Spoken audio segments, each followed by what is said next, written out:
pada umumnya bersifat negatif, karena sumber kuasa atau wewenang berasal dari adanya pengaruh pimpinan. Otoritas berada di tangan pimpinan karena pemusatan kekuatan dan pengambilan keputusan ada pada dirinya serta memegang tanggung jawab penuh. Sedangkan bawahannya dipengaruhi melalui ancaman hukuman dan bersifat negatif. Gaya kepemimpinan ini mempunyai manfaat antara lain pengambilan keputusan cepat dapat memberikan kepuasan pada pimpinan serta memberikan rasa aman dan keteraturan bagi bawahan. Perilaku demokratis adalah perilaku kepemimpinan ini memperoleh sumber kekuasaan atau wewenang yang berawal dari bawahan. Hal ini terjadi ketika bawahan dimotivasi dengan tepat dan pimpinan dalam melaksanakan kepemimpinan berusaha mengutamakan kerjasama teamwork atau mencapai tujuan.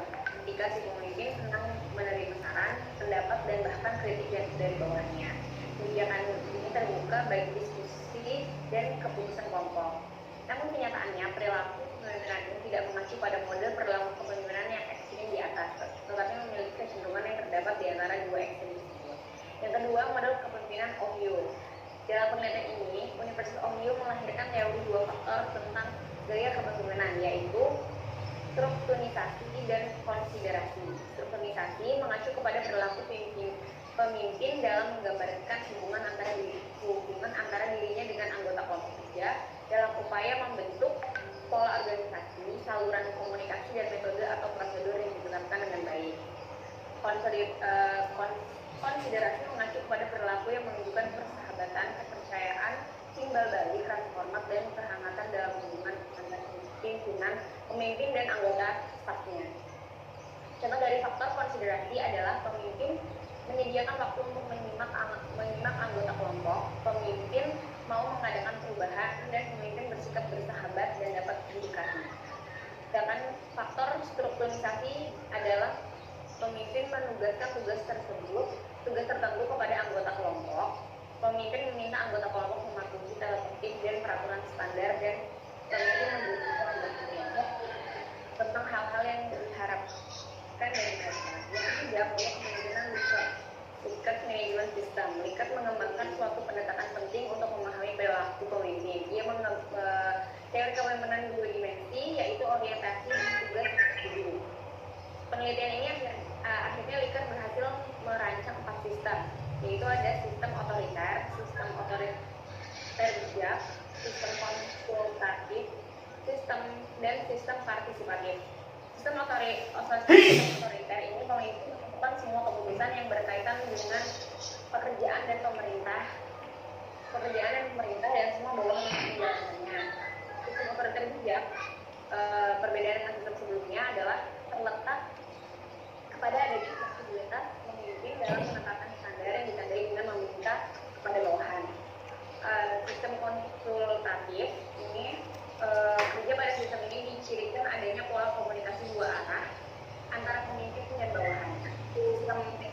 Sistem partisipatif itu pemimpin memiliki gaya kepemimpinan yang lebih menekankan pada kerja kelompok di tingkat bawah. Yang keempat, model kepemimpinan managerial grade. Kepemimpinan ini ditinjau dari sisi inisiasi dan konsiderasinya. Dalam model managerial grade yang disampaikan oleh Black dan Moulton, seperti yang dikutip oleh Mulayota, memperkenalkan model kepemimpinan yang ditinjau dari perhatian terhadap produksi dan perhatian orang. Perhatian pada produksi adalah sikap pemimpin yang menekankan mutu, keputusan, prosedur, mutu pelayanan staf, efisiensi kerja, dan jumlah pengeluaran. Sedangkan perhatian pada orang adalah anak buah dalam rangka pencapaian tujuan. Yang kelima, model contingency Fiedler. Teori contingency frame yang berhubungan dengan kepemimpinan dalam rangka tujuan merupakan suatu hal yang sangat menentukan pada gerakan akselerasi pencapaian tujuan organisasi. Dalam memunculkan teori ini, perhatian Fiedler adalah pada perbedaan gaya dan motivasional dari pemimpin. Yang keenam, kepemimpinan situasional, yaitu teori menekankan pada ciri-ciri pribadi pemimpin dan situasi mengemukakan dan mencoba untuk mengukur dan memberikan ciri-ciri pribadi ini, membantu pemimpin dengan garis pedoman perilaku yang bermanfaat dan berdasarkan pada kombinasi dari kemungkinan yang bersifat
Dalam menjalankan fungsi ini, pemimpin berusaha memastikan orang-orang yang dipimpinnya, baik ikut serta mengambil keputusan maupun dalam melaksanakannya. Yang keempat, fungsi delegasi. Fungsi delegasi dilaksanakan dengan memberikan pelimpahan wewenang membuat atau menetapkan keputusan, baik melalui persetujuan maupun tanpa persetujuan dari pemimpin.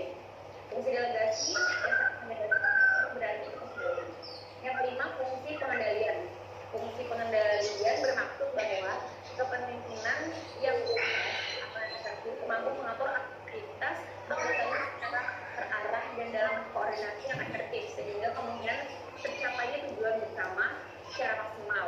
Fungsi pengendalian ini mewujudkan melalui kegiatan, diwujudkan melalui kegiatan bimbingan, pengarahan, koordinasi, dan pengawasan. Setelah fungsi kepemimpinan tersebut diselenggarakan dalam aktivitas kepemimpinan secara integral, yaitu pemimpin kewajiban menjabarkan program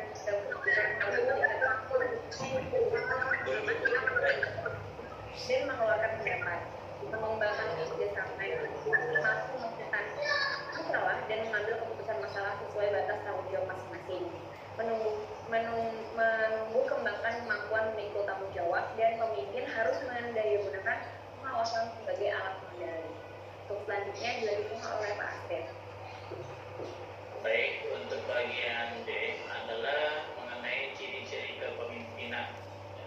Kita tahu sekali bahwa seorang pemimpin itu harus mempunyai beberapa ciri-ciri yang harus dimiliki seorang pemimpin, baik pemimpin kependidikan maupun kepemimpinan di tempat yang lain. Menurut Hadari Nawawi menyebutkan ada beberapa persyaratan yang umum yang harus dimiliki oleh seorang pemimpin. Yang pertama yaitu adalah memiliki kecerdasan intelijensi yang cukup baik. Kemudian yang kedua, percaya diri. Yang ketiga, cakap, bergaul dengan teman, kemudian kreatif, penuh inisiatif, dan memiliki hasrat kemauan untuk maju dan berkembang menjadi lebih baik. Kemudian yang kelima, organisatoris yang berpengaruh dan berwibawa, memiliki keahlian dan keterampilan dalam bidangnya, dan juga menolong, dan dapat mendukung secara konsekuensi dan bijaksana.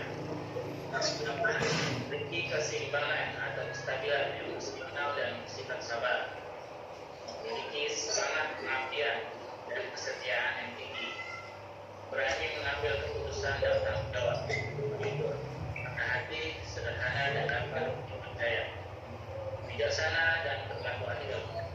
Kadang-kadang memang adil pada bawahan mungkin maunya seperti ini, tapi bawahan tidak mungkin. Kadang suka mengambil kebijakan bersama satu pihak sehingga membuat bawahan ini merasa tidak nyaman dalam suatu perusahaan atau dalam suatu pendidikan. Yang selanjutnya disiplin. Nah, ini disiplin yang harus kita mengikuti di setiap instansi pemerintah atau pendidikan. Kemudian pengetahuan dan pandangan luas. Yang terakhir sehat jasmani maupun rohani. Harus sehat jasmani dan rohani. Tidak mungkin orang-orang sakit jadi pemimpin. Nah, yang terakhir kepemimpinan pendidikan zaman sekarang atau era milenium. Pendidikan memiliki keterkaitan erat dengan globalisasi. Pendidikan tidak mungkin menghentikan proses globalisasi yang akan mewujudkan masyarakat global ini. Dalam menuju era globalisasi, Indonesia harus melakukan reformasi dalam proses pendidikan dengan tekanan menciptakan sistem pendidikan yang lebih komprehensif dan fleksibel sehingga para lulusan dapat berfungsi secara efektif dalam kehidupan masyarakat global demokratis. Untuk itu, pendidikan harus dirancang sedemikian rupa yang memungkinkan para peserta didik mengembangkan potensi yang dimiliki secara alami dan kreatif dalam suasana penuh kebebasan, kebersamaan, dan tanggung jawab. Di samping itu, pendidikan harus menghasilkan lulusan yang dapat memahami masyarakatnya dengan segala faktor yang dapat menjadi sukses ataupun penghalang yang menyebabkan kegagalan dalam kehidupan bermasyarakat. Dalam hal ini, peran pemimpin pendidikan Indonesia amat besar pengaruhnya dalam menghadapi lingkungan dunia pendidikan yang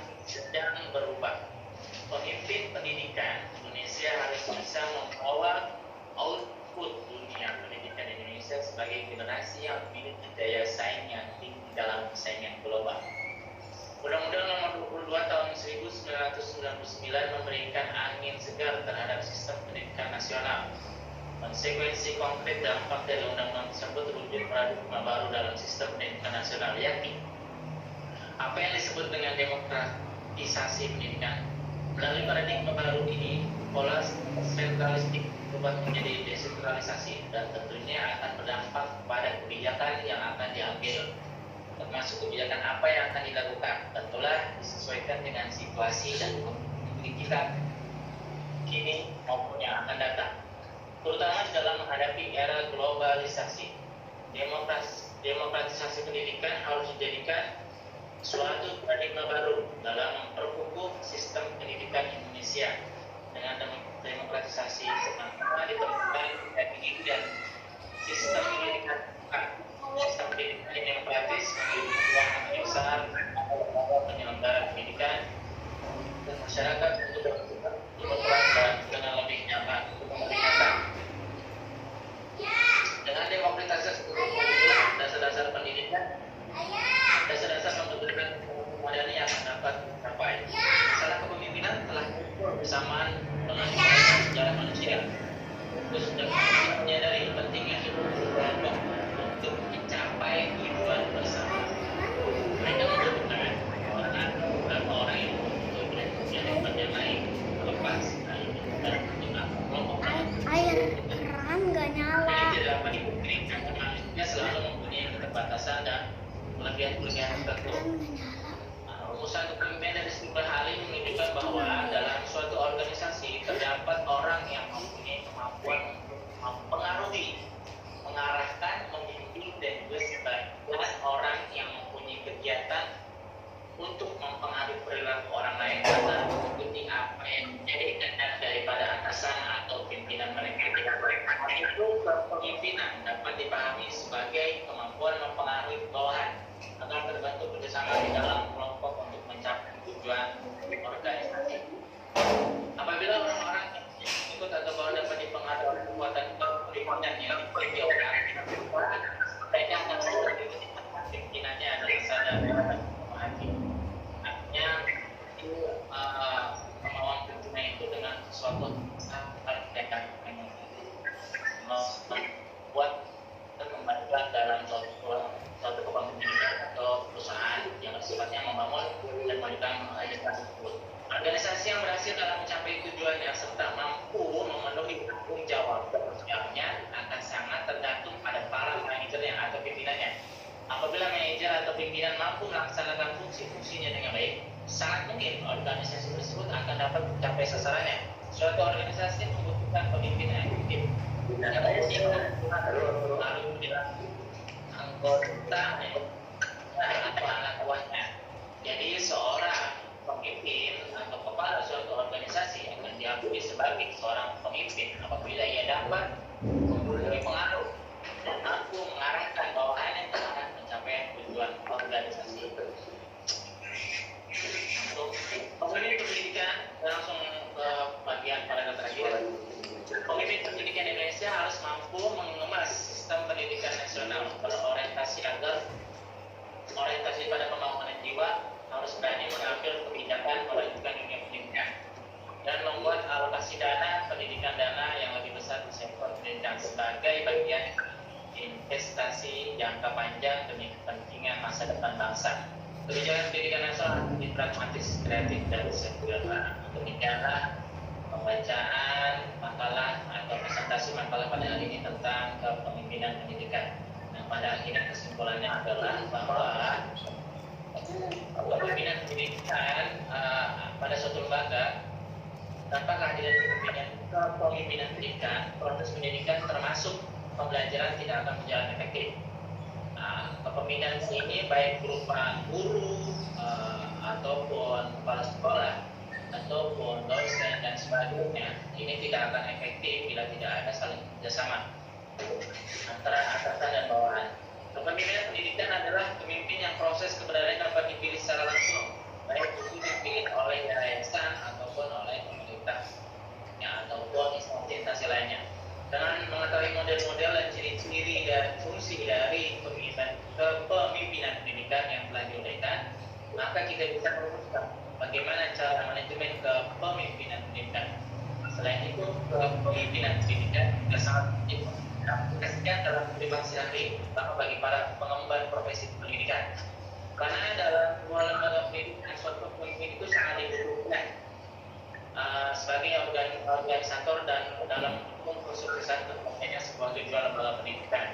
Oleh karena itu, ciri-ciri kepemimpinan yang telah dipaparkan di atas harapannya dapat diterapkan dalam diri setiap individu, baik pribadi maupun kita semua sebagai keluarga atau pengemban di luar sana. Sehingga dalam diri setiap individu akan tertanam rasa kepemimpinan sehingga menuntut setiap individu untuk bertanggung jawab terhadap segala hal yang terjadi dalam hidup. Demikianlah pemaparan makalah pada hari ini, semoga dapat menambah wawasan kita semua, dan apabila ada kritik, saran atau masukan ataupun ada pertanyaan dipersilakan. Ya, baik, dipersilakan untuk berdiskusi ya. Baik, Pak. Kalau misalnya ada yang mau nambahin atau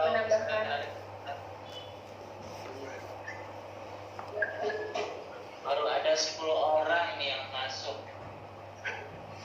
Udah 17, Pak. 17. Oh, 17. Oh ya, 17.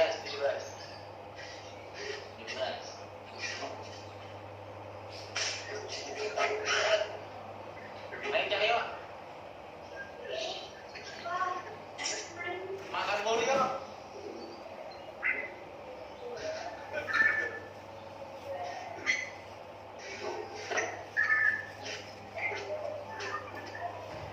Kang Imran, siapa lagi nih?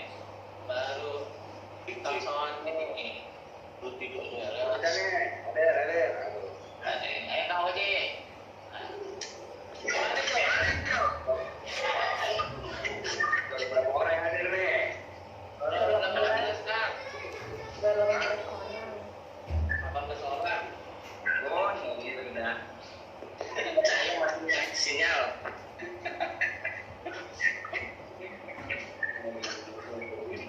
Saya lagi ini Bayo no. Kalau pakai ini aja sih Pak. Pakai sih. Bagaimana ada suara ya, Pak? Putus, Pak. Bang Jamal, suaranya. Bagus.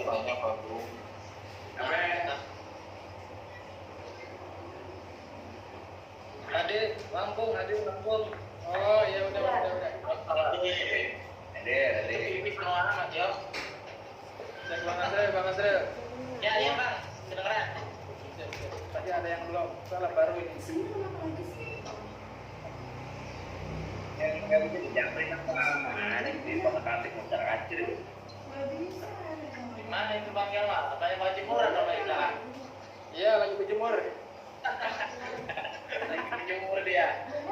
Biar sehat. Biar hilang ya. Ya, depan rumah ini. Biar sehat kan? Ya, silakan. Mungkin ada pertanyaan dulu. Ada pertanyaan atau tambahan? Atau mau menanyakan beberapa. Jadi inti dari makalah ini adalah mengenai kepemimpinan, bahwa kepemimpinan yang ideal menurut pembahasan kali ini adalah pemimpin yang bisa merangkul bawahan. Artinya merangkul bawahan itu adalah mengajak bawahan untuk bisa bekerja sama memajukan instansi-instansi yang mereka pimpin. Bukan hanya memikirkan egoisme mereka saja, tapi bisa mengajak mereka untuk saling bekerja sama memajukan suatu instansi-instansi yang mereka pimpin sehingga membawa kemajuan bagi kepemimpinan yang mereka pimpin. Secara keseluruhan sih itu kurang lebihnya. Mungkin ada tambahan atau masukan dari teman-teman? Atau mungkin saya nanya sendiri kali.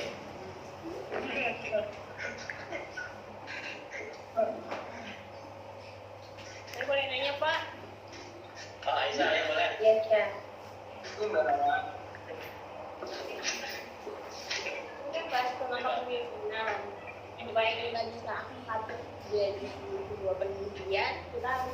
tahu teori dasar kepemimpinan itu sendiri kan.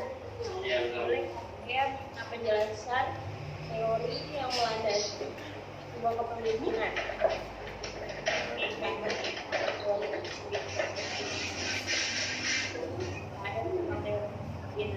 Teori melandasi.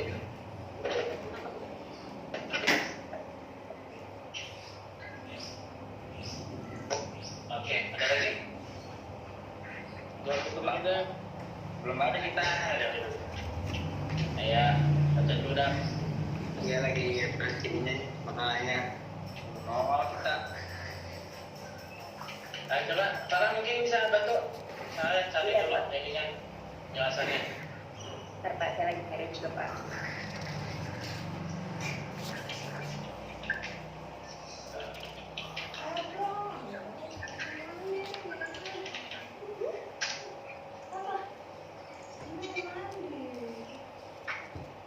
Banyak boleh. Ya.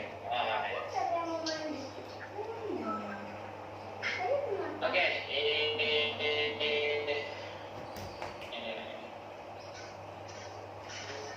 Oke, saya menemukan dari ada beberapa teori kepemimpinan. Salah satunya teori Graham teori yang antara pemimpinan pengikut ya, ini ada ya, Graham teori, artinya teori ini mengatakan bahwa pemimpin besar public figure dilahirkan bukan kuat dan dengan segala keyakinan bahwa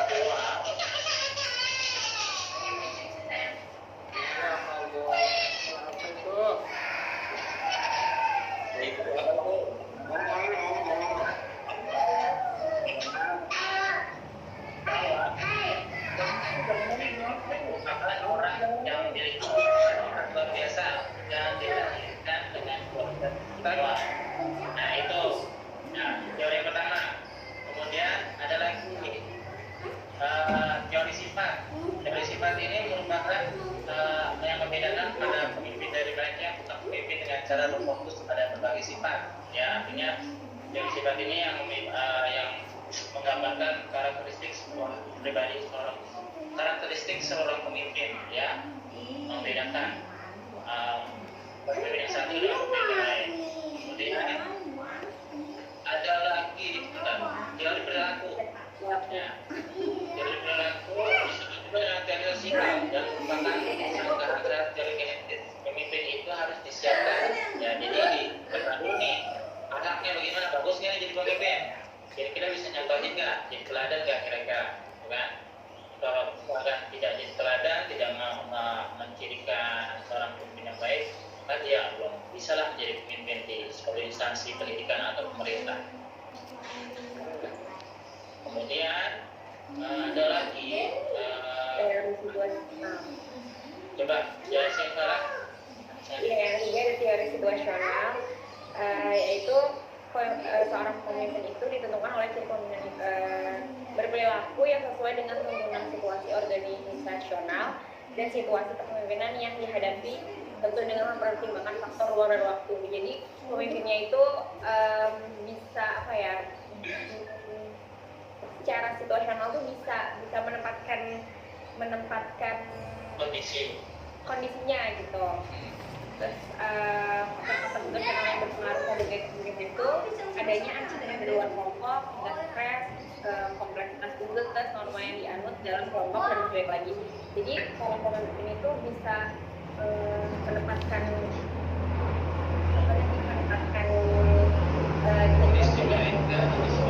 dalam situasi apapun, bisa menempatkan posisinya.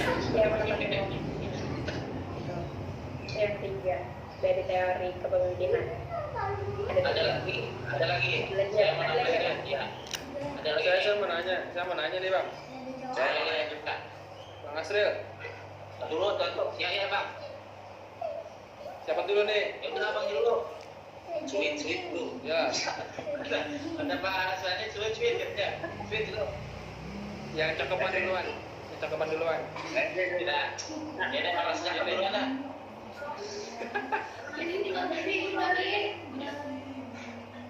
Itu anak siapa itu?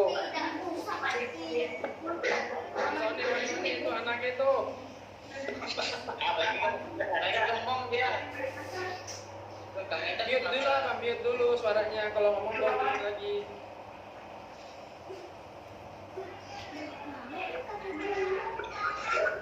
Sony, Tuan Sony. Suara anak antem itu kayaknya dah. Mute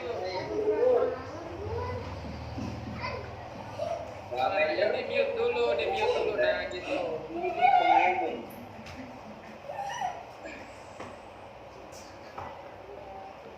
Udah. Ya. Ya, jadi kan itu kan tadi itu kan idealnya yang kita bicarakan mengenai kepemimpinan. Idealnya kan seperti itu ya. Ya. Itu harus cakap, harus mampu memanage lah kira-kira begitu. Ini dalam situasi-situasi yang tidak normal begitu, di mana sebetulnya kalau kita mau jujur sebagai orang yang terlibat di dalamnya, misalnya mungkin gitu, ada pemimpin yang katakanlah kurang mampu menempatkan dirinya sebagai pemimpin.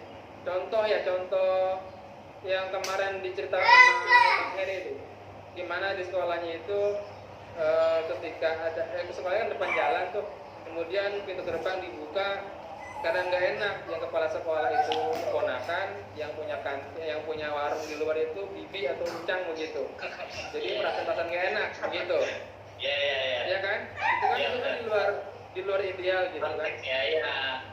Ya, nah itu pertanyaan saya ini bagaimana cara menyampaikan kritik yang baik ketika ada pemimpin yang seperti itu, di luarnya on the track gitu.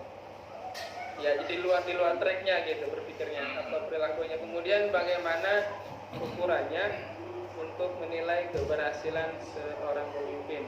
Indikasinya apa aja kira-kira? Di luar kan gini sekarang yang maaf ya, kebanyakan tuh di sekolah-sekolah swasta itu ada istilah ABS kan, asal bapak senang. Itu ditambah pemimpin-pemimpin yang banyak tuh, Ustaz Oji pasti gitu ngalamin tuh.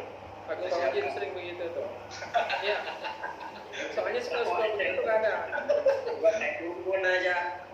Nah, emang bener.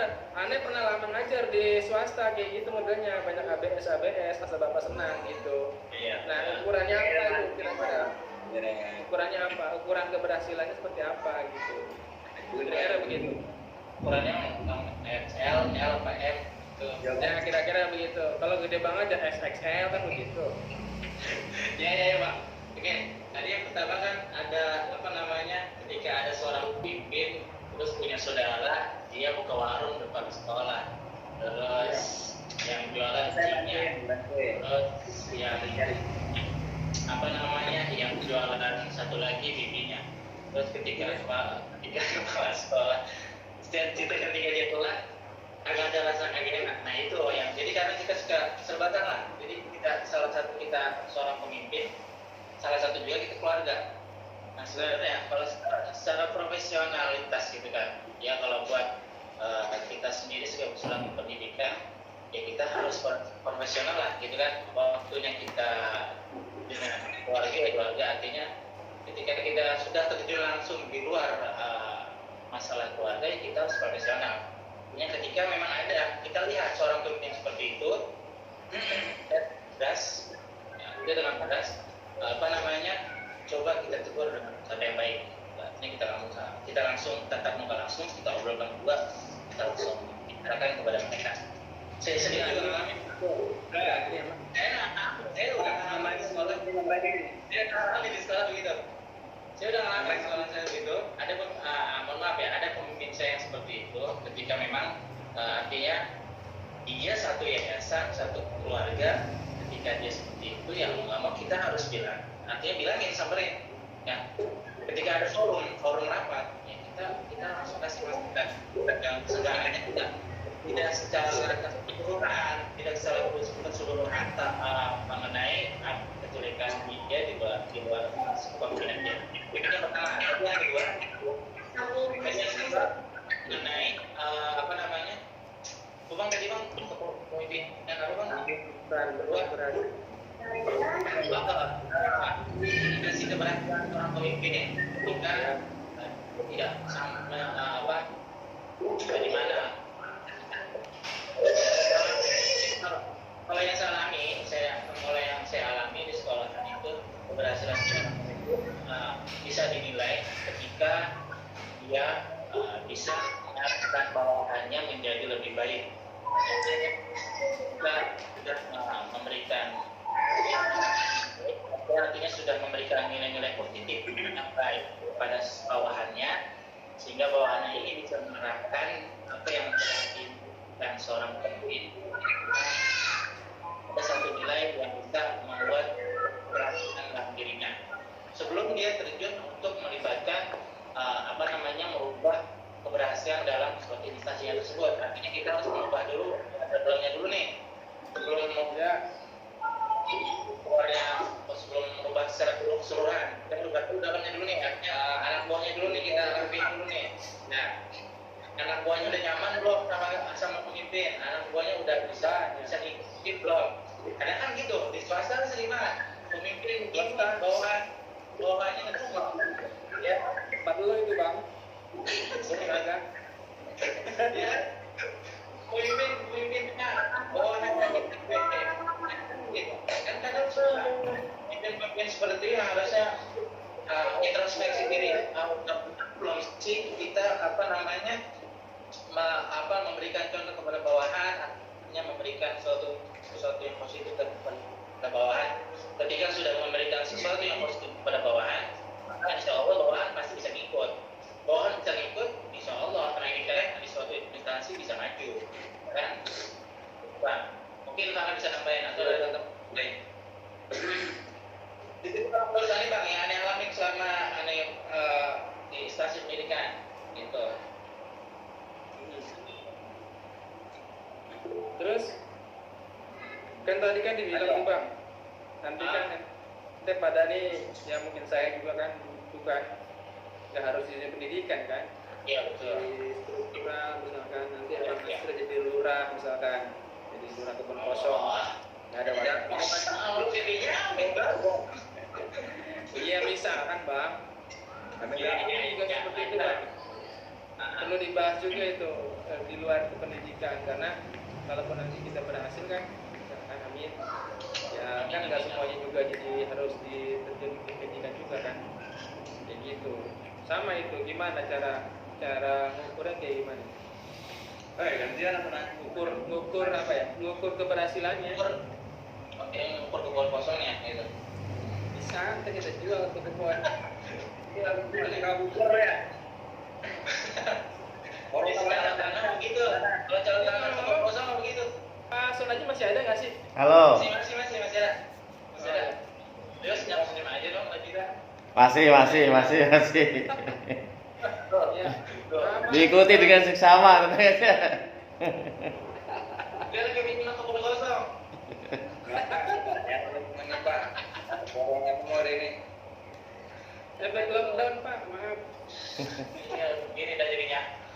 Jadi gitu, masalahnya gini yang kita bahas soalnya kan masalah kepemimpinan pendidikan. Jadi untuk masalah kalau mungkin materinya Oh iya, oke. secara umum. Siap. Ya nyambung. Mungkin kita bisa bahas yang lain, Pak. Siap. Luas bang, bisa kita luas. Oke Pak, makasih. Kebun gitu ya. Siap. Oke, Kang Budi silakan. Kita. Siap ini. Ya, makanya judulnya di sini adalah kepemimpinan pendidikan. ya. Untuk secara saya sepintas membaca dari kumpulan bahwa ini punya materi kepemimpinan. Saya pikir pertanyaan saya kenapa di sini tidak dimasukkan contoh risiko dalam pendidikan yang baik. Contohnya bahwa paling tidak di sini contohnya kepemimpinan secara Islam.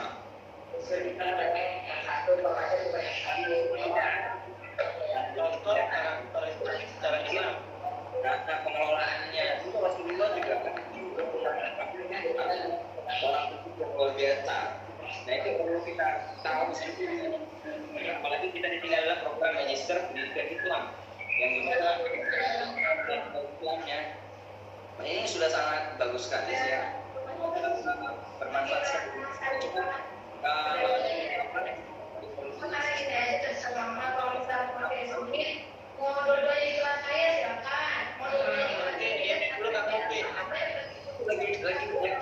lagi arisan apa? Nah, ya, lanjut. Nah, udah, arisan udah beres kayaknya tuh. Siapa yang mana? Bagaimana nih?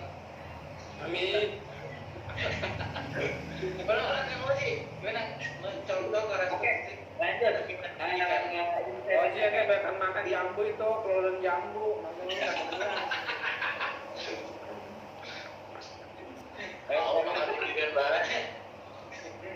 Oke, mungkin apa dari pemakalah bisa sedikit menyinggung. Siapa itu milih siapa itu? Bang Eri. Itu Bang Eri.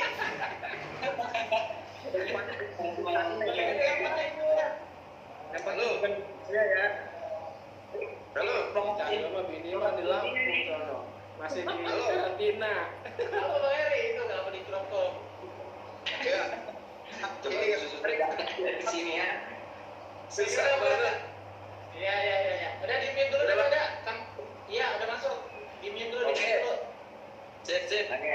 Sip, lanjut. Ya. Kamu lanjut, Bang. Ya, lanjut kamu ini. Di sini judulnya pengelolaan pendidikan Islam. Ya. Tolong mungkin disisipkan penjelasan dari kawan-kawan pemakalah karakteristik pengelolaan kepemimpinan dalam pendidikan Islam. Bagaimana? Iya benar itu benar. Ala ra'ayha Rasulullah gitu. Ala tidak ada Rasulullah seperti apa gitu. Jadi tidak ada. Iya. Oke.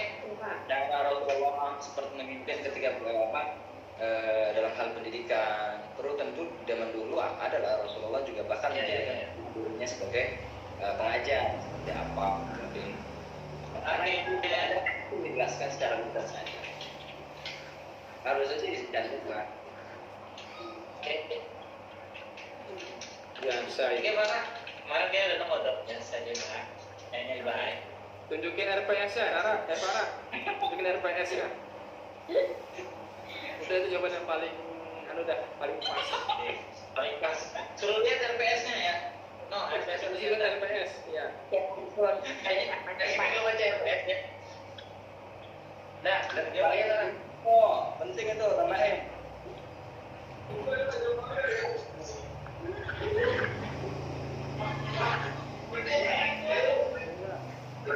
Pak Anwar itu.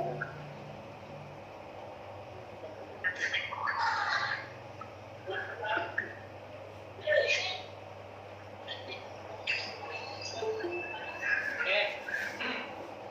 Kalau menurut syarat-syarat kepemimpinan menurut Islam, pendidikan Islam, ini syarat-syaratnya nih ada dalam surat Al-Imran ayat Betul, 27. Mana dulu Bang Imran tuh Bang Imran. Bang Imran suruh baca Qurannya. Dan lu Qurannya nggak ada di sini. Bacain, Mbak. Halo. Dapat. Saya bacain. Saya. Ya. Saya baca Qurannya ya. Agar teman-teman pada bilang Bisa baca. Ayo bareng ayo. Ayat Ayo, baca dulu. 28. Ayat 28. Ayat 28. Apa? Udah Bang Heri, kalau banyak banget. Coba ayo menghibur kita sambil menghibur pakai suara Iya. yang Selama ini ada suara saja. silakan saya. Ayo. Pakai Banyak tanya. Bismillahirrahmanirrahim. Allah. Bang Heri panasan kabur tuh. المؤمنون الكافرين أولياء من دون المؤمنين الله ذلك فليس من الله في شيء إلا أن تتقوا منهم تقى الله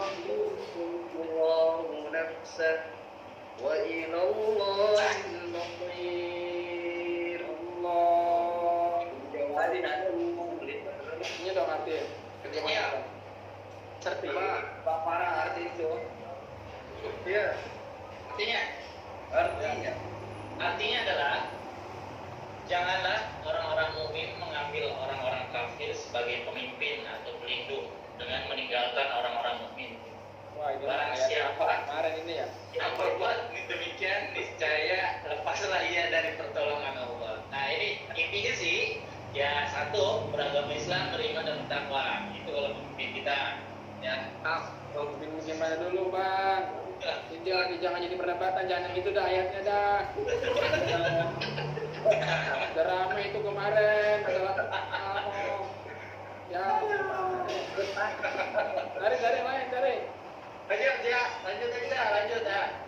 Kemudian kalau ini mempunyai moralitas yang baik, artinya moralitas ya akhlak yang baik lah, itu pasti terpuji senantiasa berkata jujur, teguh memegang amanah dan tidak suka bermaksiat kepada Allah. Ya. Berilmu pengetahuan. Nah ini ada di Quran surat ke-12 yo.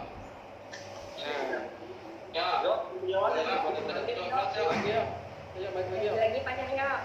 Surat Yusuf yo. Suara ya. Ayat 55. Ini udah parah. Ayat 55. Ya, lagi panjang ya. Oh, suruh Bang parah mau pasti. Mau. Demi saya ya. Ya sih, demi parah. Mantap.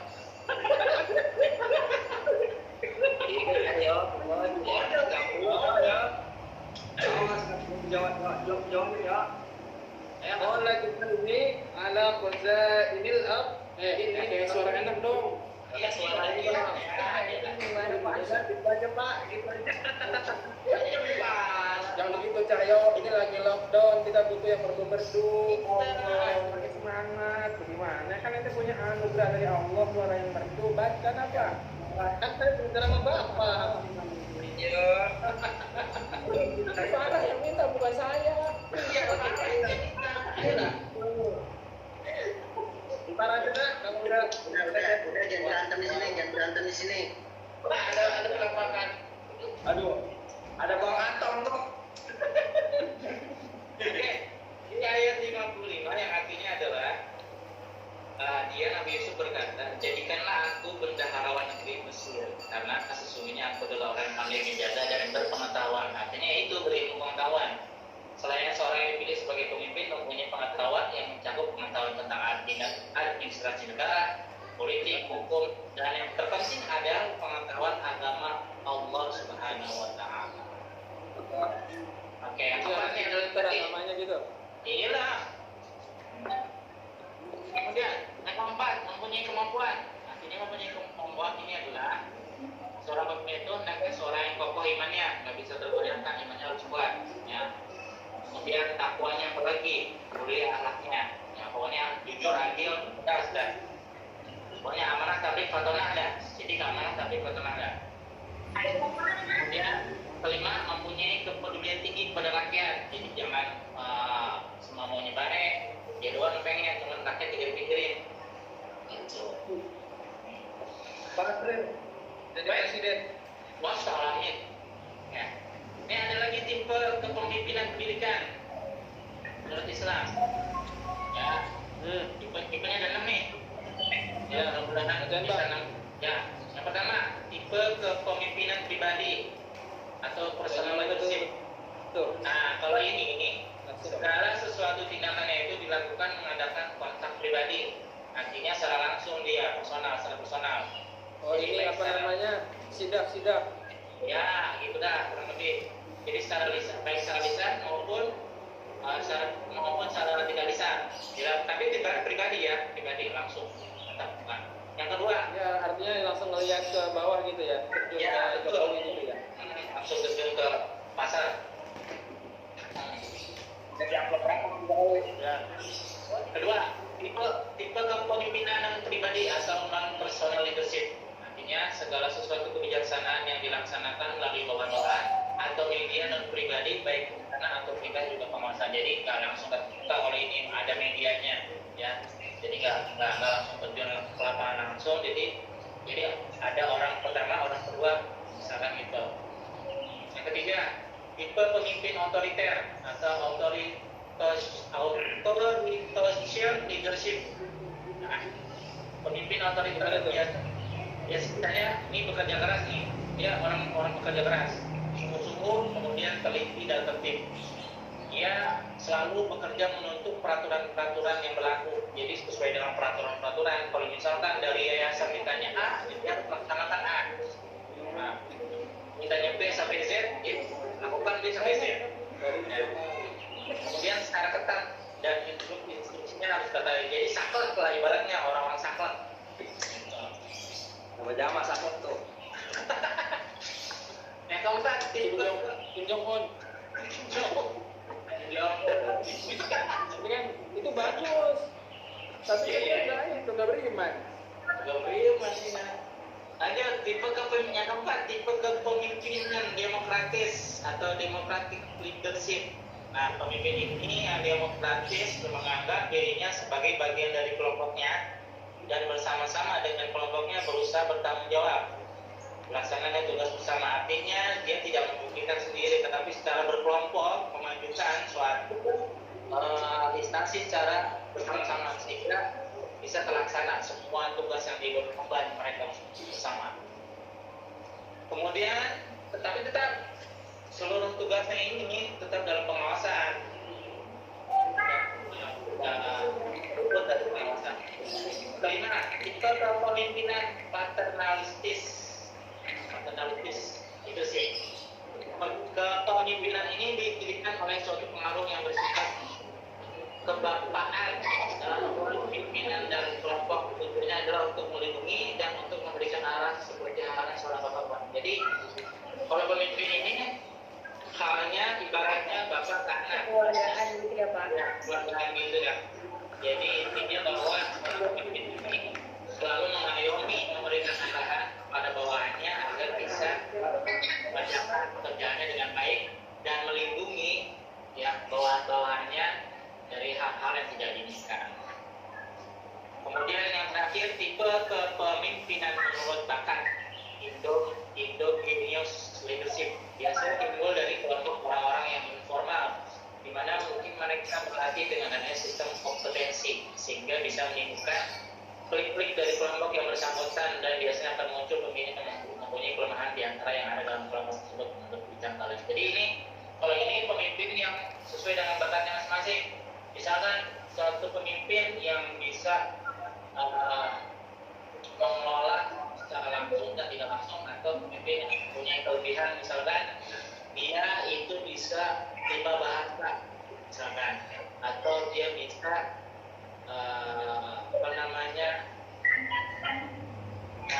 menghafal suatu rumus dengan cepat. Nah, itu suatu kelebihan. Tapi dia hanya bisa klik dengan orang-orang yang seperti dia.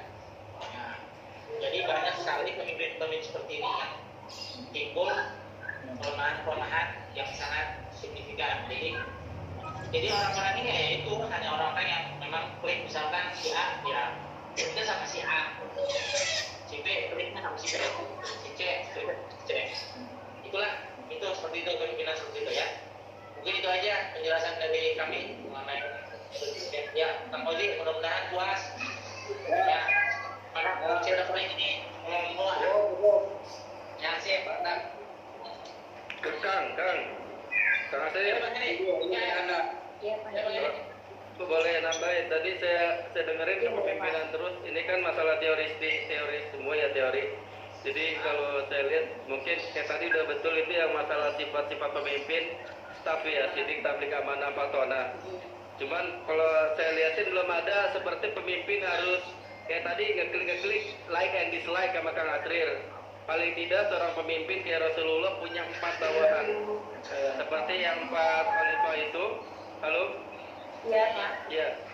Yang seperti Sayyidina Abu Bakar orang yang bijaksana, lalu Sayyidina Umar pemberani, Utsman orang kaya, dan Ali sebagai anak muda yang cerdas.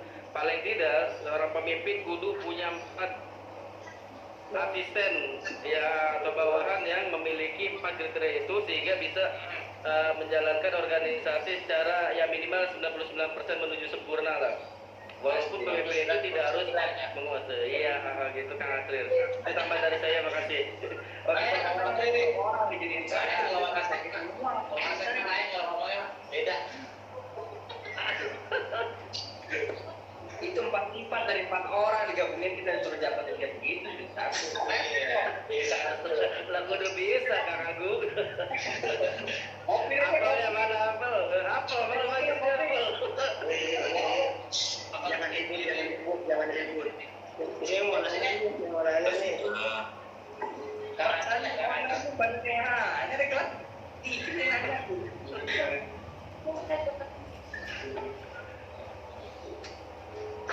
Pada ujung tinggi di sini ya. 20 nih, 4 orang belum ada nih. Bahasanya Ya, apa deh? Kenapa ini deh? waktu kita tinggal seperempat jam lagi, 15 menit lagi. Gimana kalau kita sudah lupa dosen? Ya. Oke, ternyata ada tempat ngaji di ya. Biasanya pada beliau untuk penjelasan lebih detailnya. Mungkin itu saja penjelasan dari kami selaku pemangkalan pada hari ini. Mungkin nanti akan oleh Pak Haji seperti ini ya, kebijakan. Mudah-mudahan dari pemakaman ini bisa bermanfaat. Kurang lebihnya mohon dimaafkan, mohon kritik sarannya. Apabila ada kalimat-kalimat yang kurang dipahami, kita juga kurang paham. Kalau ada kata-kata yang salah, emang suka salah. Kalau emang salahnya kurang sempurna, emang sengaja nggak disempurnain biar ada salahnya. Bisa baik. Aduh, dari kami kalau menyerah. Assalamualaikum warahmatullahi wabarakatuh ya. Terima kasih Pak Asrir dan Bu Farah ya, dan teman-teman yang lain. Pagi ini kita bisa ketemu, bisa diskusi bersama tentang kepemimpinan pendidikan.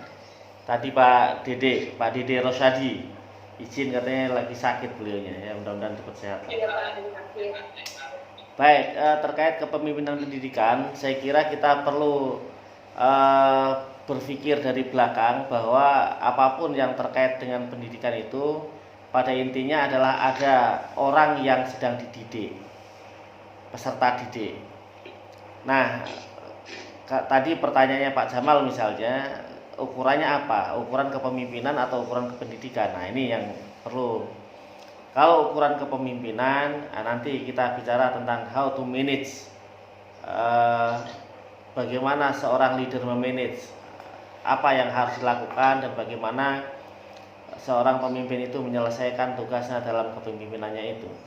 Tapi dalam proses kepemimpinan pendidikan, saya kira kita perlu dari yang paling akhir sekali, yaitu pendidikan pada dasarnya adalah proses di mana seorang peserta didik sedang dikembangkan dan sekaligus dia mengembangkan potensi dirinya. Kalau di buku-buku mungkin teman-teman sering melihat ada potensi kognitif, potensi afektif, potensi psikomotorik gitu. Saya menambahkan satu, sejatinya ada potensi akidah. Jadi ini yang membedakan pendidikan Islam dengan yang lain. Jadi tidak hanya 3 ranah itu, tapi ranah akidah juga perlu dikembangkan sehingga menjadi orang yang semakin kuat akidahnya. Nah, dilihat dari sisi peserta didik, 4 komponen ini harus berkembang. Orang yang berhasil pendidikannya jika pengetahuannya nambah, jika sikapnya semakin baik, jika keterampilannya semakin terampil, jika akidahnya semakin kuat. Nah, disitulah kemudian dalam konteks kependidikan itu perlu dimanage oleh seorang pemimpin. Kepemimpinan pendidikan itu memang bertahap ya. Dari mulai yang paling atas misalnya dalam konteks pendidikan itu kan kepala sekolah. Walaupun ada yayasan atau mungkin negara dan lain sebagainya, dalam konteks persekolahan pemimpin tertinggi adalah kepala sekolah. Nah, di bawahnya kepala sekolah ada juga kelas itu, jadi guru itu pemimpin di kelas masing-masing. Nah, oleh karena itulah maka tadi sudah disampaikan oleh Pak Asrir dan Bu Farah misalnya, kepemimpinan pendidikan ini kan proses di mana keseluruhan aktivitas ini bisa dimanage dengan baik sehingga peserta didik ini merasa termotivasi untuk meningkatkan kompetensi dirinya sehingga dia sebagai pribadi yang termotivasi untuk meningkatkan 4 komponen tadi. Nah, tadi ada pertanyaan-pertanyaan misalnya bagaimana dalam konteks keislaman. Saya memiliki beberapa catatan misalnya. Paling tidak begini, yang terpenting tahap ketika kita bicara tentang kepemimpinan pendidikan, yang paling penting adalah tahap pengangkatan jabatan pimpinan. Ini menjadi titik kritis. Kenapa menjadi titik kritis? Karena ketika salah mengangkat menjadi fatal. Salah mengangkat guru yang tidak kompeten untuk mengajar itu akan menjadi fatal. Salah mengangkat kepala sekolah yang tidak berkompeten, memiliki kompeten dalam mengelola sekolah itu akan menjadi fatal. Maka tahap pengangkatan jabatan pimpinan inilah yang menjadi titik kritis. Dalam tahap pengangkatan ini kemudian ada beberapa sistem yang mungkin bisa dicatat. Itu pertama, ada istilah dengan pendekatan sistem. Jadi untuk pengangkatan jabatan pimpinan ini menggunakan pendekatan sistem. Jadi bagaimana mengatur sebuah sistem yang terkoordinir dengan baik sehingga ketika memilih itu, kalau misalnya mau memilih guru kelas seperti apa sistemnya. Kalau memilih wakil kepala sekolah seterusnya itu namanya mengangkat jabatan pimpinan dengan pendekatan sistem. Yang kedua, dengan identifikasi jabatan pimpinan. Jadi perlu diidentifikasi dulu karena jabatan-jabatan tertentu ini tidak bisa dilakukan oleh semua orang, ya. Jabatan-jabatan tertentu ini ada orang-orang yang punya keahlian dan keterampilan tertentu. Keterampilan yang paling umum dalam kepemimpinan itu termasuk dalam Islam misalnya tadi disampaikan oleh Pak Fauzi ya, misalnya bagaimana dalam Islam itu yang paling sederhana itu bagaimana kemudian seorang pemimpin itu mengerti, mempunyai kemahiran untuk memperlakukan orang lain. Ini bahasa umum menurut saya. Jadi kalau tadi bicara bagaimana Rasulullah itu sangat mengerti dan mampu untuk memperlakukan orang lain. Seorang pemimpin itu perlu punya kemahiran memperlakukan orang lain. Jadi berapapun orang yang dikelola, mau 5.000 orang, mau 500 orang, 5 orang, ketika mampu mengelola dan mahir memperlakukan orang lain, saya kira organisasi yang dijalankan itu akan bisa berjalan dengan baik.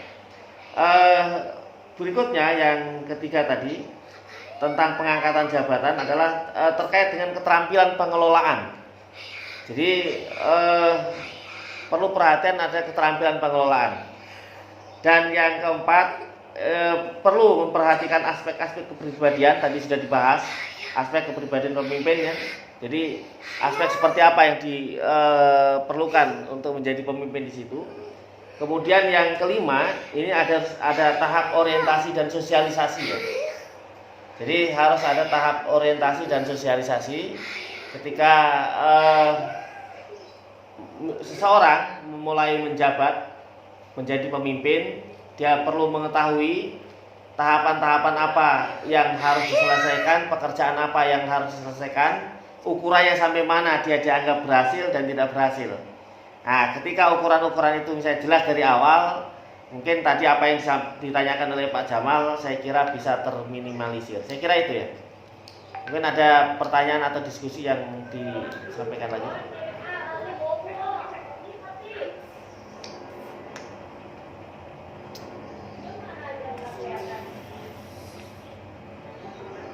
Baik, kalau nggak ada saya kira cukup ya kelas kita ya.